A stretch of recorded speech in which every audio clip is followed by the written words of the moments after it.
ಆದಿಚುಂಚನಗಿರಿ ಶ್ರೀಗಳ ವಿರುದ್ಧ ವಿವಾದಾತ್ಮಕ ಹೇಳಿಕೆಯನ್ನ ನೀಡಿದ್ದಾರೆ. ಕಾಂಗ್ರೆಸ್ ಶಾಸಕ ರಮೇಶ್ ಬಂಡಿ ಸಿದ್ದೇಗೌಡ ವಿವಾದಾತ್ಮಕ ಹೇಳಿಕೆಯನ್ನ ನೀಡಿದ್ದು, ಆದಿಚುಂಚನಗಿರಿ ಶ್ರೀಗಳ ಬಗ್ಗೆ ವಿವಾದಾತ್ಮಕ ಹೇಳಿಕೆಯನ್ನ ನೀಡಿದ್ದಾರೆ. ಕಾಂಗ್ರೆಸ್ ಶಾಸಕ ರಮೇಶ್ ಬಂಡಿ ಸಿದ್ದೇಗೌಡ ವಿವಾದಾತ್ಮಕ ಹೇಳಿಕೆಯನ್ನ ನೀಡಿದ್ದಾರೆ. ಇತ್ತೀಚೆಗೆ ಶ್ರೀಗಳ ಹೆಜ್ಜೆ ಎಲ್ಲೆಲ್ಲೋ ದಾರಿ ತಪ್ಪುತ್ತಿದೆ ಅನ್ನುವಂತಹ ಮಾತುಗಳನ್ನಾಡಿದ್ದು, ಆ ಹೆಜ್ಜೆ ದಾರಿ ತಪ್ಪಬಾರದು ಅಂತ ಕಾಂಗ್ರೆಸ್ ಶಾಸಕ ಹೇಳಿದ್ದಾರೆ. ಶ್ರೀರಂಗಪಟ್ಟಣದ ಬಿಜಿಎಸ್ ಶಾಲಾ ಉದ್ಘಾಟನಾ ಕಾರ್ಯಕ್ರಮದಲ್ಲಿ ಮಾತನಾಡಿದ್ದು, ಬಾಲಗಂಗಾಧರನಾಥ ಸ್ವಾಮೀಜಿ ಒಂದು ಹೆಜ್ಜೆ ಹಾಕಿಕೊಟ್ಟಿದ್ದಾರೆ. ಅವರು ಹಾಕಿಕೊಟ್ಟ ಹೆಜ್ಜೆ ಅಳಸಿ ಹೋಗಬಾರದು. ಒಟ್ಟಾರೆಯಾಗಿ ನಿಮ್ಮ ನಡೆ, ನುಡಿ, ಹೆಜ್ಜೆ ನೋಡಿ ಮನಸ್ಸಿಗೆ ನೋವಾಗ್ತಿದೆ ಅಂತ ಮಾತನಾಡಿದ್ದು, ಆದಿಚುಂಚನಗಿರಿ ಶ್ರೀಗಳ ವಿರುದ್ಧ ವಿವಾದಾತ್ಮಕ ಹೇಳಿಕೆಯನ್ನ ಶಾಸಕ ಬಂಡಿ ಸಿದ್ದೇಗೌಡ ಅವರು ನೀಡಿದ್ದಾರೆ. ನಮ್ಮ ಹೆಜ್ಜೆ ಎಲ್ಲೆಲ್ಲೋ ದಾರಿ ತಪ್ತಾ ಇದೆ. ಹೆಜ್ಜೆ ದಾರಿ ತಪ್ಪಬಾರ್ದು. ನಮ್ಮ ಬಾಲಗಂಗಾಧರನಾಥ ಸ್ವಾಮಿಗಳು ಒಂದು ಹೆಜ್ಜೆಯನ್ನು ಹಾಕಿಕೊಟ್ಟಿದ್ದಾರೆ. ಎಲ್ಲರನ್ನ ವಿಶ್ವಾಸಕ್ಕೆ ಪಡೆದು ಎಲ್ಲರೆಲ್ಲ ಭಾವೈಕ್ಯತೆಯಿಂದ ಕೊಂಡು ಆ ಹೆಜ್ಜೆ ಅಳಿಸೋಗ್ಬಾರ್ದು. ಈ ಮಠ ಬಡವರಿಗೆ ಯಾರು ನೊಂದವನು ಬರ್ತಾನೆ ಅವನ್ನ ಕೈ ಹಿಡಿದು ಮುನ್ನಡೆಸ್ತಕ್ಕಂಥದ್ದಕ್ಕೆ ಶಕ್ತಿ ತುಂಬೋಗಿದ್ದಾರೆ. ಚುಂಚನಗಿರಿ ಮಠ ಏನು ಪ್ರಪಂಚದಲ್ಲೇ ಅತ್ಯಂತ ಹೆಸರನ್ನ ಮಾಡಿಸಿದ್ರಿ, ನಡೆಗಳಲ್ಲಿ ಅಥವಾ ನುಡಿಗಳಲ್ಲಿ ಅಥವಾ ನಿಮ್ಮ ಹೆಜ್ಜೆಯಲ್ಲಿ. ನಾನು ಇತ್ತೀಚೆಗೆ ಭಾಳ ಮನಸ್ಸಿಗೆ ನೋವಾಗಿ ಹೇಳ್ತಾ ಇದ್ದೇನೆ, ತಾವು ತಪ್ಪು ತಿಳಿಬಾರ್ದು.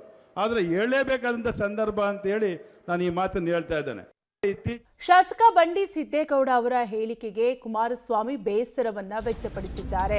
ಸ್ವಾಮೀಜಿಗಳು ಹಾದಿ ತಪ್ಪುತ್ತಿದ್ದಾರೆ ಅಂದ್ರೆ ಏನರ್ಥ ಅಂತ ಪ್ರಶ್ನೆ ಮಾಡಿದ್ದು, ಸ್ವಾಮೀಜಿಗಳ ಬಗ್ಗೆ ಯಾರು ಬೆರಳು ತೋರಿಸಬಾರದು. ಕೇಂದ್ರ ಸಚಿವ ಎಚ್.ಡಿ. ಕುಮಾರಸ್ವಾಮಿ ಬೇಸರವನ್ನ ವ್ಯಕ್ತಪಡಿಸಿದ್ದಾರೆ.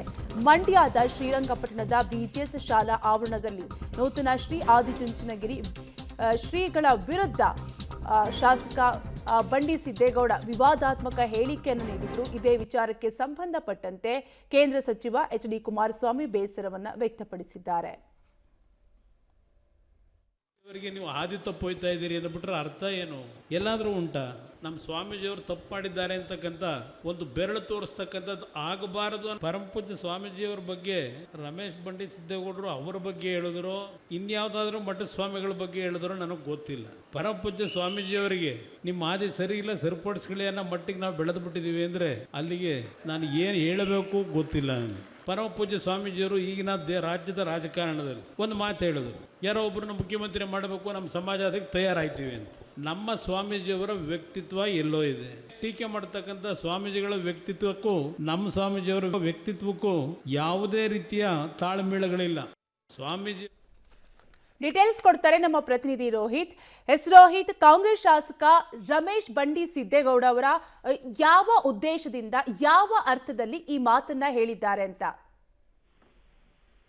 ಕಾವ್ಯ, ಏನು ಶ್ರೀಗಳು ಏನು ಒಂದು ಪಕ್ಷವಾಗಿ ಇದ್ದಾರೆ, ಆ ನಿಟ್ಟಿನಲ್ಲಿ ಅವರೆಲ್ಲೋ ಒಂದ್ ಕಡೆ ದಾರಿ ತಪ್ತಾ ಇದ್ದಾರೆ. ಹಿಂದಿದಂತ ಬಾಲಗಂಗಾಧರ ಶ್ರೀಗಳು ಎಲ್ಲರನ್ನು ಕೂಡ ಒಗ್ಗೂಡಿಸ್ಕೊಂಡು ಎಲ್ಲಾ ಜಾತಿ ಸಮುದಾಯ ಮತ್ತೆ ಎಲ್ಲಾ ಪಕ್ಷದವ್ರನ್ನು ಕೂಡ ಒಗ್ಗೂಡಿಸ್ಕೊಂಡು ಆ ಸಮಾಜವನ್ನ ಕಟ್ಟುವಂತ ಕೆಲಸ ಮಾಡ್ತಾ ಇದ್ರು. ಆದ್ರೆ ನಿರ್ಮಾನದ ಶ್ರೀಗಳು ಈ ರೀತಿಯ ಅಂತ ಹೆಜ್ಜೆ ಇಡ್ತಾ ಇರುವಂತದ್ದು ತಪ್ಪು ಆಗಿರುವಂತದ್ದು, ಮತ್ತೆ ಎಲ್ಲೋ ಒಂದ್ ಕಡೆ ತಪ್ಪು ಹೆಜ್ಜೆ ಇಡುವ ಮೂಲಕವಾಗಿ ಏನು ಸಮಾಜವನ್ನು ಕೂಡ ತಪ್ಪಿಗೆ ಕರ್ಕೊಂಡು ಹೋಗ್ತಾರೆ ಅನ್ನೋ ಹೇಳಿಕೆಯನ್ನ ಪರೋಕ್ಷವಾಗಿ ಹೇಳಿರುವಂತದ್ದು. ಅಂದ್ರೆ ನೇರವಾಗಿ ಆರಂಭದಲ್ಲಿ ನಾನು ಹೇಳ್ತಾ ಇರುವಂತದ್ದು ಕ್ಷಮೆ ಯಾಚಿಸ್ತೀನಿ ಅನ್ನೋ ನಿಟ್ಟಿನಲ್ಲಿ ಹೇಳುವ ಮೂಲಕವಾಗಿ ಒಂದ್ ರೀತಿಯಾಗಿ ಸ್ವಾಮೀಜಿ ಅವರ ನಡೆ ವಿರುದ್ಧವಾಗಿ ಬೇಸರವನ್ನು ವ್ಯಕ್ತಪಡಿಸಿದ್ದಾರೆ. ಮತ್ತೆ ವಿವಾದಾತ್ಮಕ ಹೇಳಿಕೆಯನ್ನು ಕೂಡ ಕೊಟ್ಟಿರುವಂತದ್ದು. ಈ ನಿಟ್ಟಿನಲ್ಲಿ ಅಲ್ಲಿ ನಡೆದಂತಹ ಒಂದಷ್ಟು ಜನರಿಗೆ ಮತ್ತು ವೇದಿಕೆಯಲ್ಲಿರುವಂತಹ ಗಣ್ಯರು ಕೂಡ ಇದು ಆಭಾಸ ಆಯಿತು. ಜೊತೆಗೆ ನಿರ್ಮಾಣದ ಶ್ರೀಗಳು ಕೂಡ ಒಂದು ಆಭಾಸ ಆಗಿರುವಂತದ್ದು. ಇದಾದ ಬಳಿಕವಾಗಿ ರಮೇಶ್ ಬಾಬು ಬಂಡಿ ಸಿದ್ದೇಗೌಡರು ಮಾತಾಡಿದ ಬಳಿಕವಾಗಿ ಕೇಂದ್ರ ಸಚಿವ ಎಚ್.ಡಿ. ಕುಮಾರಸ್ವಾಮಿ ಅವರು ಕೂಡ ಮಾತನಾಡ್ತಾರೆ.